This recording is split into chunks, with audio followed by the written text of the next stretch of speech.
Hi, everyone, and welcome to another A&B Horror Movies video. I'm Aaron, I'm Ben. and today we are very excited to be joined by Grant Harvey. Grant, thank you so much for chatting with us. Thank you guys. And Thank I you. feel a bit lousy about my blank wall behind me compared to the two of you. Don't be intimidated. I'm intimidated. Excellent. Well, let's see. You are a director and producer. You were one of the main directors on A Christmas Horror Story, which is one of my favorite Christmas horror movies. I watch it every year. So Awesome. congrats on that. Thanks. That's great. Yeah, we're excited to talk with you about that. You also were involved with the Ginger Snaps trilogy. You produced the second film and you directed the third film, which is a very cool period piece. So we've got some questions for you about that as well. You've also worked on various TV movies, TV series, including Orphan Black, 12 Monkeys, Beauty and the Beast, and Whistler, just to name a few. A very impressive resume indeed.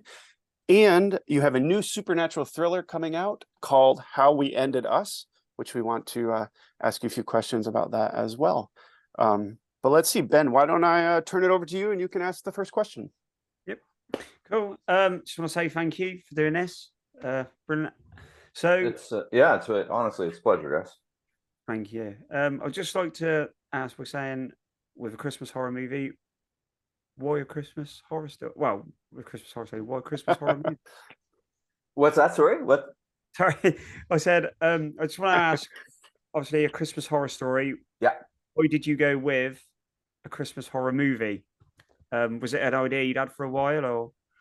It's interesting, like I'm really good friends with Steve Hoban, who produced it and was one of the directors on it, and he produced Ginger Snaps. I've known him since my friend John Fawcett, who did the original Ginger Snaps and created Orphan Black. He was at the Canadian Film Center, and they did a short film, and Steve Hoban produced that. So I know those guys for 30 years.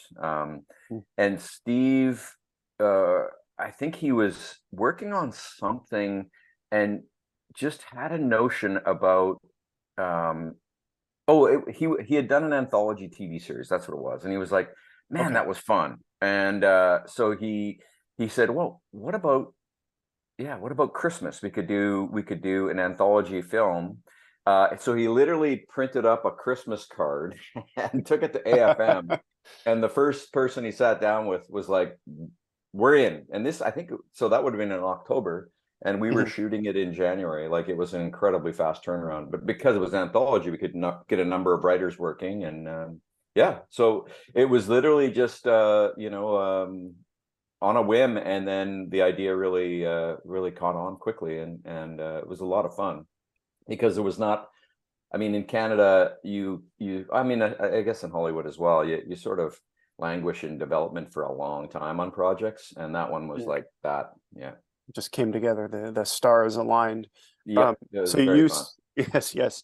So a collaborative effort, from what I've heard, and you directed the Changeling and Krampus in the Woods segments, which both have cold elements to them. What was it like filming those with the cold and the snow? I mean, I'm a Canadian, so I can take it, but it was cold, fellas. Oh my Lord. I mean, just to back it up a little, what was super cool about the project as well, it was literally a group of friends, like Brett Sullivan, who directed one of them and edited it. Steve Hoban, John Fawcett helped us out with some notes. So it was like this little family that just got to go out and make a movie. And the whole point of it was to be fun. And we also wanted each story to sort of represent a subgenre of horror. But it was freaking cold out. Like our Rob, who played Krampus, who was basically in his Speedo. I think it was minus 30 Celsius, and he's got about 1% body fat. So it was cold, man. And same with the poor little changeling boy, had to come out of the tree in his underwear, and I think it was minus 25 that night. I thought that I felt like we were breaking some sort of Geneva Convention, but we I mean, on film sets, you prepare yourself for that. We had, you have warm tents and warm cozies for everyone, and the actors, you roll the cameras, you take the jackets off, you do the quick shot, and you put the jackets back on. But it's not ideal, and it was at night to boot. So, oh my God. So the winter spirit was definitely in place. It was very method. Yes. I'm cold thinking about it. I just got to Yeah. say, with the changeling, the scene where the dad's doing the research on the computer, and you can see him in the background, and his eyes have got Yeah. like the glare. Brilliant. I love Yeah. that. Yeah, That was Yes.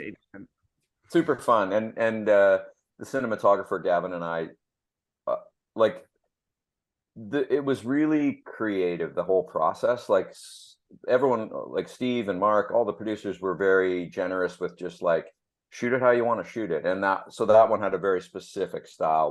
We like the idea of very composed still frames, and then just little camera movements that actually accented things, whereas Krampus was a little wider lens, it was definitely the most sort of fun of the lot. So we adapted our camera styles to suit it. But yeah, it was a hoot. It was really, really great. And we lucked out that year because I think I shot first, and then but the snow lasted, like, lots of time in Toronto. By February, March, the snow was gone, and we just had this dump of snow. So it really worked well. We didn't have to use any fake snow. We wouldn't have had the money. It was a very low budget project. Yeah, it was meant to be. The stars aligned. It was. Yeah.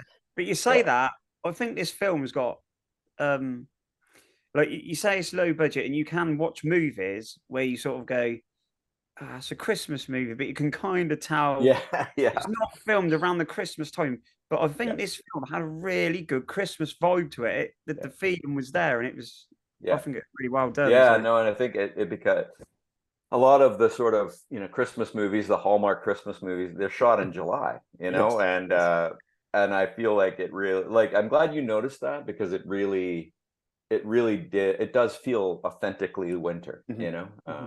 Well, I recapped it this morning, and I was like, this is too early to be watching Christmas films. Oh, it's never too early. And I mean, our hope was that it would turn into more, and that it would become evergreen, like that it would become on lists of Christmas movies, and that's starting to really, pick up some steam. It hasn't, we're almost 10 years in here, and it hasn't, it's just, it's gaining a little momentum that way, which was always our intention. We're very much great fans. Poster to cover art. Yeah. We're fans of the movie. Like, we like the movie, so we're really happy that it's finding some fans like you guys. It's awesome. As you should be. Yeah. Ben, is it your turn or my turn? Can I pick? Wait, I'll pick. You can pick. Okay. Let's rock, paper, scissors. Ready? Sure. All right, guys. Yes. Oh, you get to pick, man. Ben, it's you. Over to you, man. But if you've got a question, so you can go if you've got a question. Oh yeah, well, I wanted to say, well, first of all, William Shatner is in this, and he's a legend. Did you get to work with him at all? Did you film those segments, or did one of the other directors? Yeah, Steve Hoban. Had moved on. I had another project, so Steve Hoban flew down to LA, and they set up that little set quickly. And a friend of mine, Jason Filiatro, I think he might be uncredited, but he wrote a lot of the jokes for that. And Shatner was hilarious, and Steve said it was just perfect. Yeah, it was a hoot. Like it, and I can't even remember. I think that came to be after we had shot all the rest of it. Like, I believe that was an add-on. We always were going to have a DJ, but I believe the Shatner of it all was like sort of a last minute inspiration, and he was very into it and super great. Like, had it all, was very prepared and sat down like a pro and had a fun time. You can tell he's having fun, Oh, of course, yeah. No, it's awesome, and it's a great sort of bookend to the whole movie. Yeah. I also read that the first edit didn't work so well, and that you had to sort of go back to the drawing board. Can you speak to that a little bit? Like, what did you end up changing? I mean, it's funny because you put it together. Like, we weren't sure whether we should go Love Boat style, where we're intercutting between the stories, or just go finish the story, finish the story, finish the story. Like a creep show approach. Yeah, exactly. And which was very much an inspiration, even tonally. But I feel I can't remember how it was scripted. I don't think it was intercutting in the script. And I know that the zombie elves, it was actually a backwards story. It started at the end and then went backwards in the script, and it worked great in the script. And then when we started cutting it, we were like, no. And then, oh, that's right, it was scripted as an intercut, but what and the Steve and Mark and Brett were cutting away, and I came in to have a look because I had been away, and it dawned on me that, because it just didn't have any sort of momentum, and it dawned on me that we were intercutting based on the script and not on the beats, and it felt like the beats of each story had to throw to each other. So we just kind of threw it away, put up some cards on the board, and figured out where the beats would, so the one story would throw to the next, and each story needed to be kind of in a similar place, because that was part of the problem, that some of the stories felt a little more resolved too early, so it kind of lost momentum then for the next one. So yeah, it was really interesting. It was a very cool exercise in editing, and we're all pals, so no one got no hard feelings. No, I was like, let's throw it out and try it again, and then we discovered that the Santa story shouldn't play backwards, it would play forward. So that took a little bit of jigging because it had been shot to play backwards. So so we had to, figure that out. But editing is the best. Like, it's really fun. If you kind of awesome.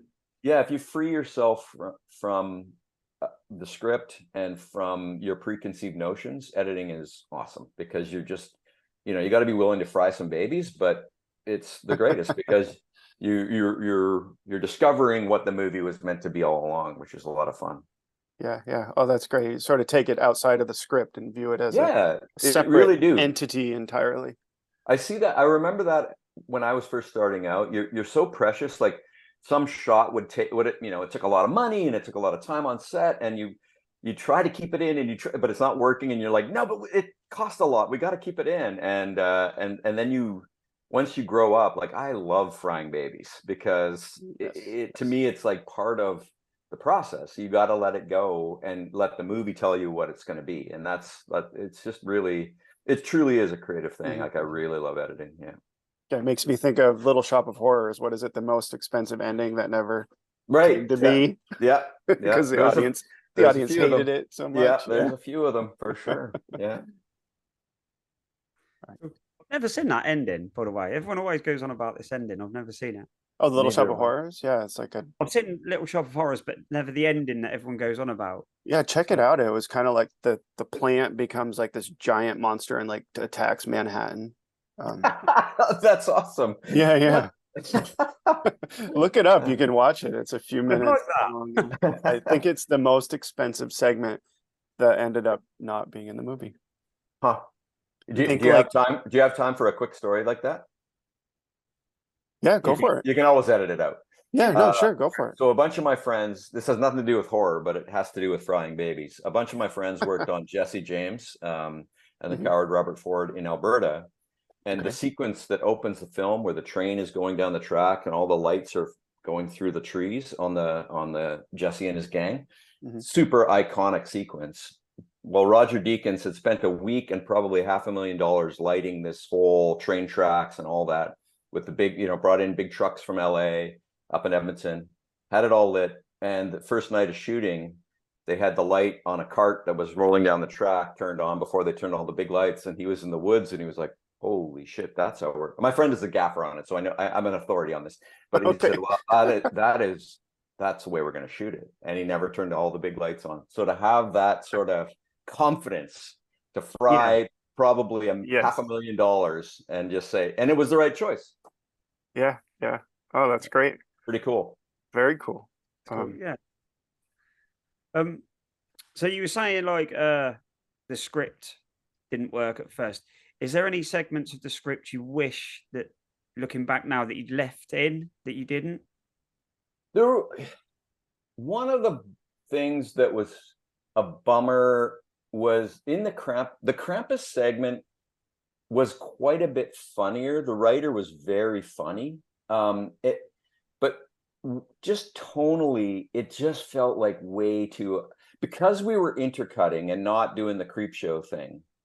It tonally felt like a completely on a different planet when you were intercutting it with the other stories, especially like Changeling was, it's pretty serious. There's a few funny moments, but it's pretty serious. The ghosty story is pretty serious. It worked okay with the zombie elves, but yeah, so that one, so we had to lift out, even in shooting and then definitely in editing, we definitely had to lift out some of the comedy of it because it was just too broad. It was just it just pulled us out too much. So that's a bit of a bummer. Like it'd be fun to go back and just put that all together just as a Krampus segment because there was some really funny stuff. But yeah, and there was a whole other segment that was sort of the slasher nod that David Hayter was going to direct, and but we realized in prep that we just couldn't afford to do another segment.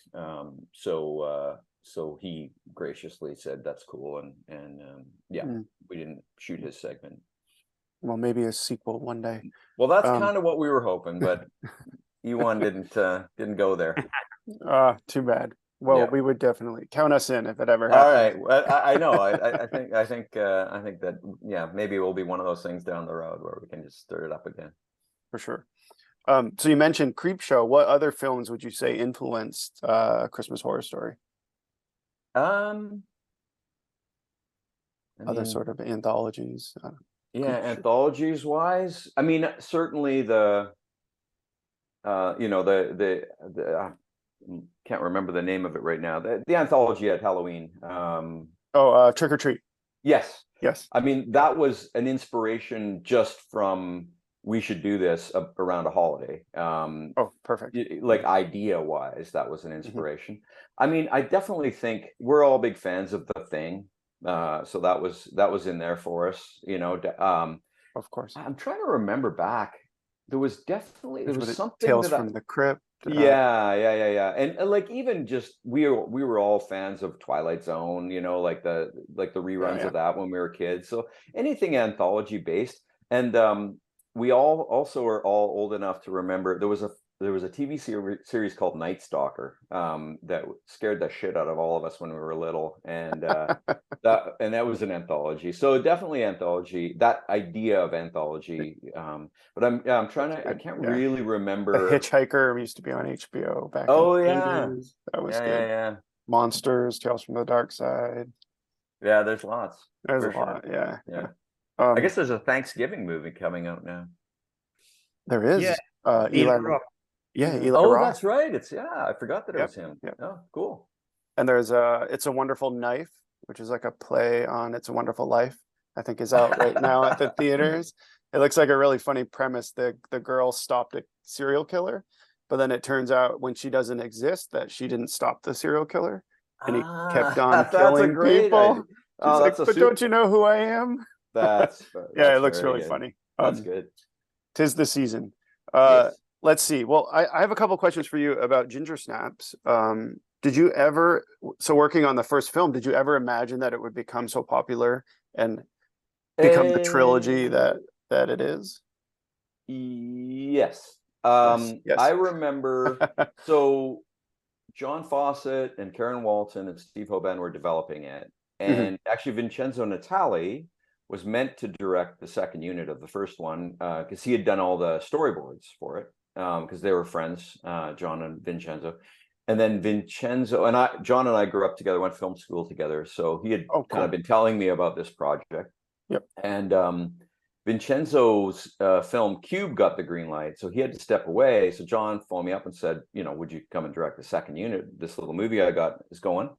So he sent me the script, and I read the script, and I was like, this is gonna and I know John and how talented he is. I was like, this is gonna be a thing. Like you could just tell that young women were just gonna be just gonna adore this movie. If he could, pull it off, it would be a thing. And sure enough. And so, I mean, it wasn't it's interesting. It wasn't a financial success per se. I mean, it was back in the day where, like, I think it was in a profit position before we even went to camera. It was back in the day of healthy pre-sales and all that. But it didn't ring the bell at the theater as much as we had hoped. But it became that movie that everyone, especially in Hollywood, everyone pretended that they'd seen. Oh, Ginger Snaps, it's great. Yeah. And it had this weird buzz. And then literally, I think 2 or 3 years later, Lionsgate basically said, there's so much of a cult following for this film.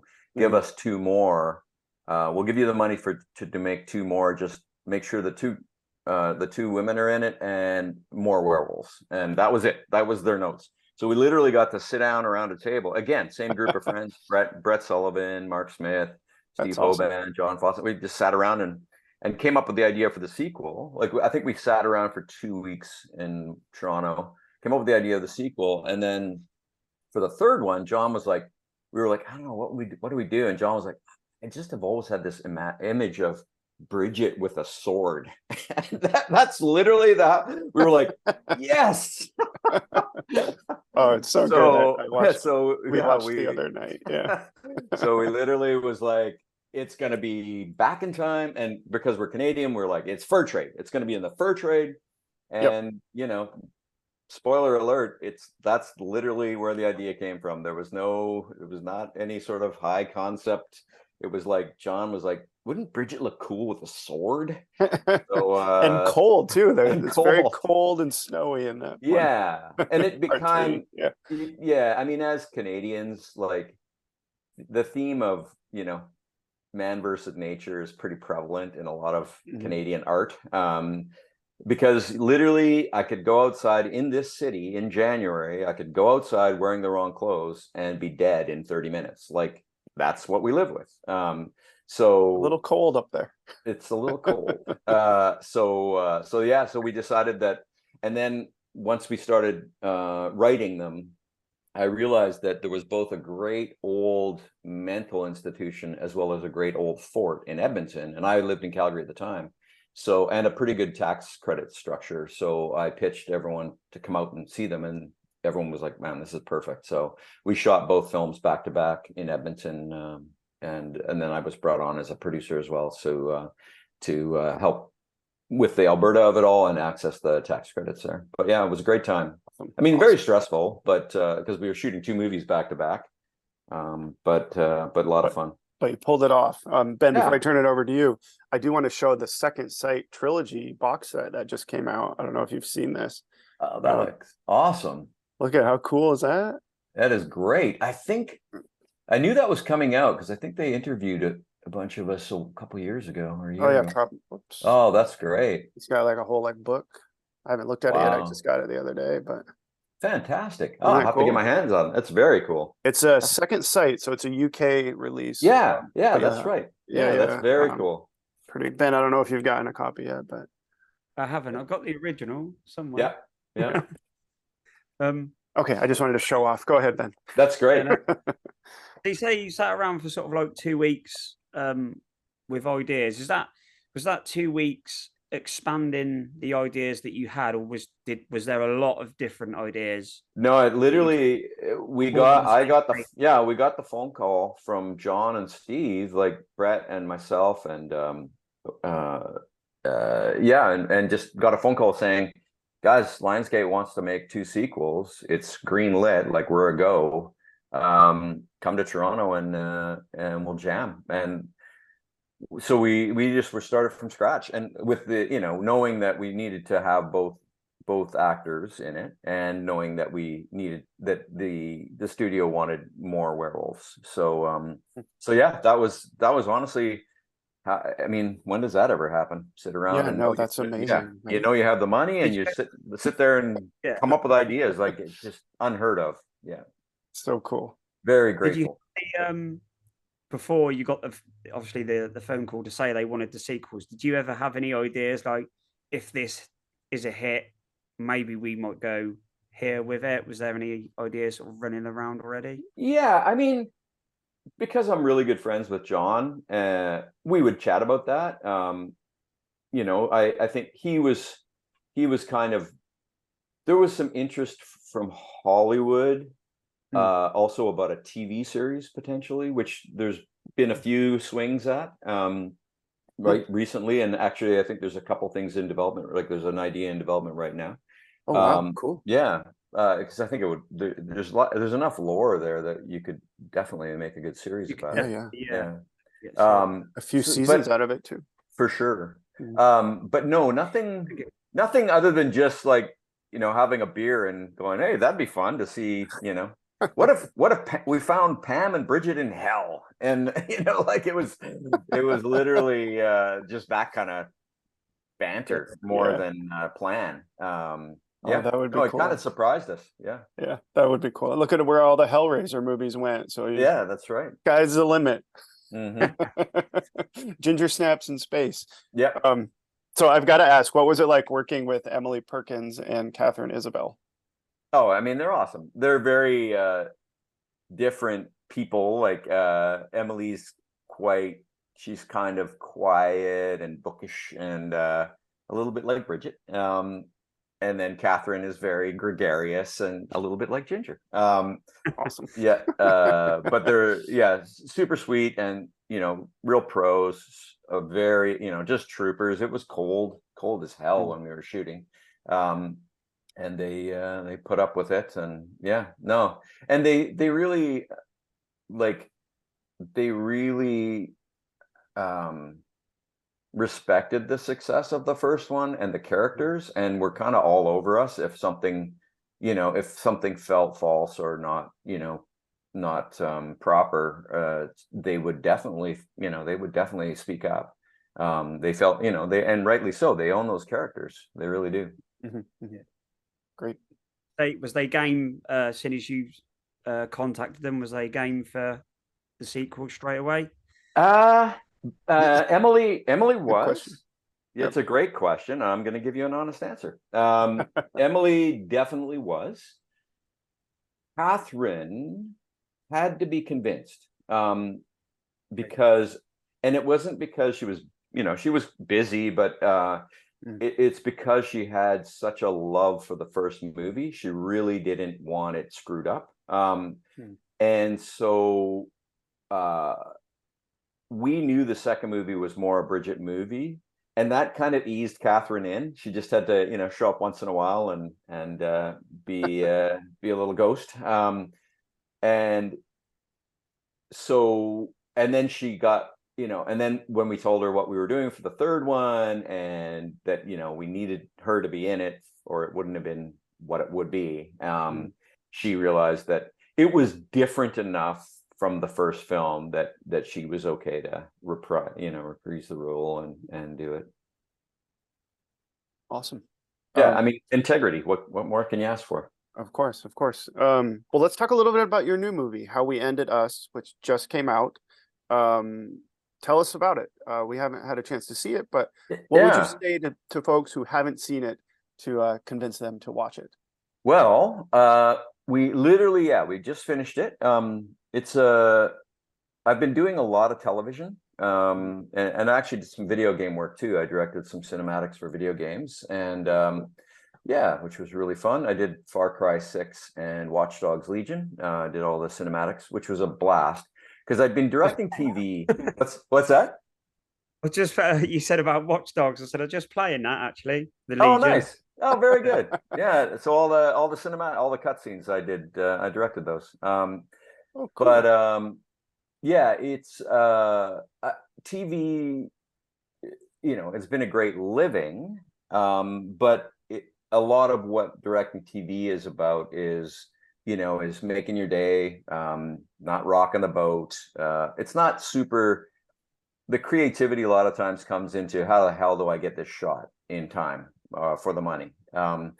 And I just kind of was feeling, maybe it's my age, I was feeling like I was kind of losing the juice. That's why I did the video game work. And while I was doing the video game work, a friend of mine, Sean Jensen, who was the camera operator, who I had a company with John Fawcett and was a camera operator on Ginger Snaps. I brought him in to do some of the virtual camera work on the game. And he's like, man, I got a bunch of gear. we should rent a cube van like we did in the good old days back in Calgary and shoot a little movie. And I was like, okay, that sounds perfect. And so I talked to a friend of mine, who wrote the Ginger Snaps 3, Stephen Mascott. And I said, like, write a small movie. We might be shooting it on weekends. We're going to have no budget. I think a thriller would be fun. I like ghosty stuff. A road trip movie would be awesome. Few characters. And he came back with a script a few months later, and I was like, let's do this. This is awesome. And we raised a bit of money, and my daughter was in third year film school. So I approached her and said, and they had been just coming out of COVID. So I hadn't really had much experience on set. So I said, like, find me the best group of kids and let's go make a movie this summer. And this was last summer, not this last summer, I guess 22. And we went out and made a little movie, like, for a couple $100,000, and it was glorious. And it's it's a fun little. That's incredible. Yeah, it really stripped it down, and we had like 28 days to shoot it. I wasn't going to shoot it in 12 days or anything dumb like that. We just took our time, and we mentored a bunch of kids, and shot a little movie, and it was great. And so we just finished it up. We played at Calgary Festival. We're going to try and get it into festivals now, and then we've got distribution through Redwater in Canada, so we'll have a little theatrical release next year, and then, but we're literally just in the next month going to figure out how to take it to market. But I'll send you guys a link. You can let me know what you think. Yeah, we'd love to check it out. Yeah. And then when it does stream, or when it is released, let us know. We'll get it out. And we can do this again. We'll do this again. Yeah, we'll do it again, right? Maybe we can get some of the cast on, right? Yeah, I know a guy. You know a guy, yeah. You can make it happen. Yeah. All right, cool. We can't wait to check it out. Go ahead, Ben. I was just going to ask, you're saying you directed some of the cutscenes on video games. I'm just wondering how different that is to directing a movie, because I know there was a game called Jericho, and that was by Clive Barker, which he wrote and directed. And then I'm pretty sure John Carpenter has a horror game coming out next year. So I'm just wondering how it differs from a movie to directing, because the games now, the stories are so well told. That's why I got approached. Ubisoft in Toronto, their Toronto studio, was doing Watch Dogs, and they lost their cinematics director, and one of the writers is a filmmaker, one of the senior writers, and he called me up and said, look, they're thinking about talking to film and TV directors just to try and freshen it up a little bit. You should come in. And so I went in and interviewed, and the project is so cool, and the scope, it was like, I'll be doing a $200 million, James Bond movie. Like, I'll never get a chance to do that in live action. So I phoned my agent. I said, oh, by the way, I'm going to take a couple of years off and do video games. And she was like, what? And it was incredible. I mean, what was great was and part of the reason they hired me was I brought a lot of the process from film and TV to it, because games have kind of grown up in a bubble, and they were doing a lot of things. It reminded me of me and my friends growing up. We just, in Calgary, you're like, I don't know, let's figure out how to do this. And they were literally, like, it felt like I was saying to my friends, it felt like I was on a $200 million, music video or student film sometimes. So I could bring some of the process that film and TV have developed over the last 100 years. And that was really appreciated by them. But it's really the same sort of thing, or that's the only way I know how to work. So I just kind of took that approach, and I think it worked really well. Like, the difference is you work in a volume that's just a big, like a gymnasium with 500 cameras or whatever, and everyone's in their pajamas with dots all over them, and so it's very playful that way. Like, when you're working with the cast, it's almost like stage, or you're workshopping, and you try to shoot it all. You shoot a scene in one as a scene, but then I'm thinking about where the cameras are going to go and all that for later. Because, when you're shooting single camera in a film, you're cheating a lot of things. When you shoot one side of something, you turn around, oh, that background isn't quite right, you cheat it over. So you couldn't do that per se. So that took a bit of work. But what was interesting was I realized that they didn't really understand things like camera language to sell a scene, you know, like, oh, this should be handheld, or lens discipline. Like they would shoot scenes where the lenses were all different sizes all the time, and I was like, guys, like, no, we're gonna make a set of lenses and we're gonna stick to them and we're gonna shoot it like a movie. And I really feel like that elevated the cinematics. Just thinking that, because I found a lot of the times the stuff I was watching, they would always shoot it whatever was the coolest, not necessarily whatever was right for the scene. Yeah. So yeah, just it was really cool that way to figure that all out and then do the virtual cameras and lighting. And the trick was I started getting very seduced by how much control you had, and I realized that's part of the problem with animation is it loses a bit of its humanity because you can tweak it to the, like, I don't know why Fincher's not doing, you know, animation. I guess he kind of is with Love, Death and Robots, but like you can literally go, oh, that background performer there, let's twist their head a little. But I also had to kind of stop myself from doing that and stop the animators. So they would fix things like, you know, somebody opens a gun case and they're fumbling with the actor fumbled with the latch, and they'd try and fix it. And I'm like, no, just leave it. That's what people do. That's perfect. Yeah. Very cool. Oh, yeah. Awesome. That's a great answer. Let's see. We do have some viewer questions. Ben, why don't we switch over to that? I can kick it off. So Mike from Mike's Monster Movies Marathon said, how did the idea for A Christmas Horror Story come about? I think we talked about this a little bit already. Yep. But he did say, tell him I love the campiness of Krampus in A Christmas Horror Story. It's one of my favorite Christmas horror movies. So that's awesome. I'd like to hear that. Yes. Yeah, that's fantastic. Thank you. Yeah, that really the Krampus one is really a lot of fun. I think once we landed the tone of it, it was a lot of fun for sure. Yeah. Agreed. Well, thank you, Mike. Ben, do you want to do Mike? Eugene next? Eugene, yep, from Discos de Terra. How was the lycanthropy? What's that? Lycanthropy? Lycanthropy. Lycanthropy? Yeah. The legend of it. Yeah. Yes. How did the werewolf disease come to Bailey's Downs? Yeah, first brought to Bailey's Downs in ginger snaps. Yeah. Oh man, that's almost that one. I'd have to ask John what, like, part of what we decide. I mean, it you know, in the first film, there's the werewolf that gets hit by the van that is who, you know, the werewolf that bit Ginger. But I don't know if there's much of backstory about that werewolf. But one of the fun things a bit of fun that we had with the Ginger Snaps Back, like the third one, was like just coming up with this notion that, I mean, even though it's sort of an alternate universe, because it is Bridget and Ginger, we like the idea that this disease had been around for a long time in this area of the world, and kind of being passed down generation through. Like, we kind of pictured that fort was where the future of where Bailey Downs would be, but that was all just for fun. Like, there was no real serious talk about the origin story of it. But I know that when John was developing it, he wanted it to be like a disease, like an STD or something, like that you catch it and you can maybe get rid of it, but it's not a howl at the moon, full moon, you turn into a werewolf and then you come back as a human afterwards. Like, he wanted it to be something that was a blood disease that just you couldn't go back and forth. Awesome. Let's see. I'll say Eugene. I like that word as well. Never heard that before. Lycanthropy, I think, is lycanthropy. Yes. I had struggled with that one a little bit too. Let's see.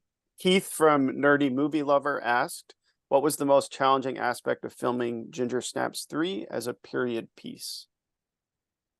I mean, challenging? I can't really... I mean, there's lots of challenges, but none of it really had anything to do with the period. We had decent money for those sequels, but we definitely had to, you know, they were Canadian films. So we didn't have tons and tons of money. So you know, we were a little bit limited in scope, but I felt like we found that fort, which is like you know, it's a historical, in a historical village. And it's a recreation, like it's partly real and partly a recreation. So they were fine with us filming there.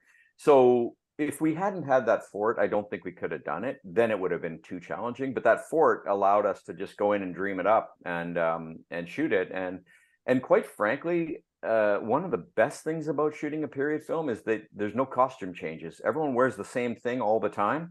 So when you're in the editing suite, you can rearrange things and no one knows because they're not wearing a different shirt. So I highly recommend period pieces because they're easier to edit. There you go. They didn't have the gap back then. That's right. Let's see. We got two more, I think. Yeah. Nate from the Saurosaurus has asked, was there ever an alternate ending? Oh, to A Christmas Horror Story. Yeah. Oh, that went on there. Alternate ending to A Christmas Horror Story? Yeah. No. Or was that always the although plan? there wasn't really an alternate ending, but like I said earlier, the original script had the elf story running backwards. Which we realized kind of ruined the awesome ending of A Christmas Horror Story. So there was never really an alternate, but we did switch the order of things, and as soon as we did that, the ending became awesome. It just worked. Yes, agreed. Okay, one last one.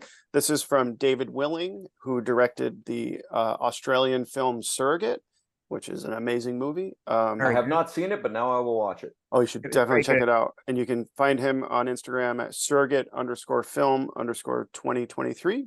And Great. he said, how much is the story a focus for you in horror films? And how do you work with your screenwriters from the first reading of the script to rewrites and then the final edit of the film? Okay, so to me, yeah, I mean, I'm like, I don't know, I'm a little afraid to say this with all the movies you guys have in the background there, but I love films, but I'm not like a super fan. And you know, like I watch movies and I enjoy movies, but I find that when you make entertainment for a living, sometimes you just want to go for a walk at the end of the day. You don't want to watch stuff. So I'm not like, so I approach, I guess, long story short, I approach thriller, whatever project I'm doing, I definitely approach it from character and from theme. I think Canadians are, Steve Hoban would disagree with me, but I know I'm right. Canadians are pretty theme oriented. We're a little like Mexicans that way. I know that I am, like, I need to know what something's about before because then to me, you have a North Star and you can start putting all the pieces around that. Now, I think what the problem is theme is that sometimes people put that first. I want to make a movie about this, and then those feel preachy. And like, I think the best themes come out of the process is what I've learned. Certainly our last little movie, How We Ended Us, the theme started coming out as we were writing it. So definitely I'm thinking character and story more. I know John Fawcett, he's kind of got this amazing brain for thinking of iconic moments. And then lots of times the screenwriters he works with have to sort of figure out, he's got the dots, they just have to figure out how to connect them. And I'm a little bit more, I'm a little bit, I would say, more character and story oriented that way. I don't know if that answers the question. Yeah, no, I think so. That's a great answer. And what was the second part? Let me see. I think it was, I closed my iPad. How do you work with your screenwriters from the first reading of the script and rewrites and then the final edit of the film? Yeah, I mean, the screenwriters, depending on the project, I work pretty closely with them, and I think I'm a decent producer director working with writers. You know, you kind of want to let the leash out a little bit, and then start to help them, you know, rearrange things. But it's a hard question to answer because every writer is so different. Like Massacot kind of starts at the beginning, doesn't really plan you know, kind of has a loose plan and then just writes it. And then other people I work with break it all down and literally have a roadmap before they start. So it's I think your job as a producer or a director is to figure out, it's kind of like working with actors. You got to figure out what the method is of that artist and then help them. That's the biggest part of my job is like, okay, production designers, what kind of production designer is this? Okay, he or she's that type. Okay, I can help them with that. Like that's a big part of my job. Kind of thing. Yeah. So it's sort of getting their number and then helping them. And then, you know, everyone I've worked with tries to keep the writers involved as long as possible. Christmas Horror Story was a little bit different because they were kind of from all over, but we definitely sent them cuts and got notes. Whereas like the film I just finished, Masco was a producer on it, so he was involved right all the way through. And sometimes having the writer there is a little tricky because they're a little in love with things, and you got to help them learn how to fry the babies. But yeah, I love that. I mean, love that expression. Yeah, it's in the end, it's I think beneficial to have the writers on all the way through if you can. Yeah, sure. Awesome. Well, let's see. We thought it would be fun if you could share your, other than Ginger Snaps, what are your top 3 favorite werewolf movies? Other than Ginger Snaps? Because I was gonna say Ginger Snaps 1 because I'm a fan of that movie, so I'm gonna say it anyway. Go for it. Yeah, I mean, American Werewolf in London. I mean, hands down, number 1. Yes, of course, I picked that one too. Yeah. The Howling's pretty great. Oh my gosh. See if you can pick my third one. Probably not. It's more of an obscure one. Oh no, Ben picked Dog Soldiers. I got The Wolf of Snow Hollow. I don't know if you've seen haven't this. seen that. Yeah, Dog Soldiers. Yeah, it's actually really good. I enjoyed this. Huh? Cool. Yeah, it's funny because Ginger Snaps, the name Ginger Snaps, I wasn't sold on it, and there was an alternate name floating around at the time called Cursed, which of course got used later. And I'm so glad John stuck with his guns because we were even the distributors were like, Ginger Snaps, like what the hell is this mean? Like, and honestly, it's less B movie than Cursed. Like it's a great title, and it kind of like John's got a really good nose for things that will become iconic, and even with Orphan Black, like that. Literally, that series, Orphan Black, came out of the fact that he had that title and loved it. It was there was actually a version of Orphan Black that was going to be another werewolf movie. Yeah. Cool. Yeah. Ben, what did you pick? Did you show your third one? I had American Werewolf in London, which is my of course werewolf movie. Dog Soldiers, and I quite like the remake of Wolfman. Oh, interesting. Oh, cool. You know what? I haven't seen that, and that's the steelbook, nice.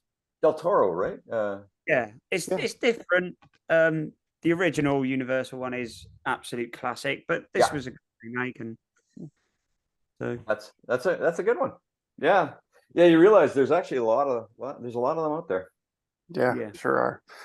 Well, this has been amazing. Thank you so much for chatting with us. Couple things to announce. If you guys want to get A&B Horror Movie Tumblr, check out Tabby Crafts. And of course, you got our mugs on here. That's awesome. I have one somewhere.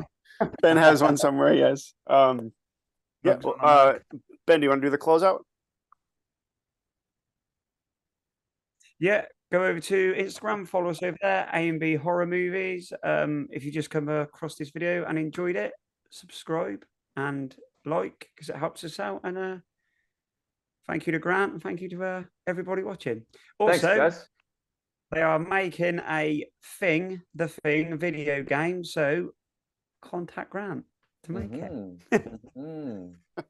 I like it. A little bit of a plug there, yes. Yeah, thanks, guys. Awesome. Fun. Thank you. Awesome. Thank you. Bye, everyone.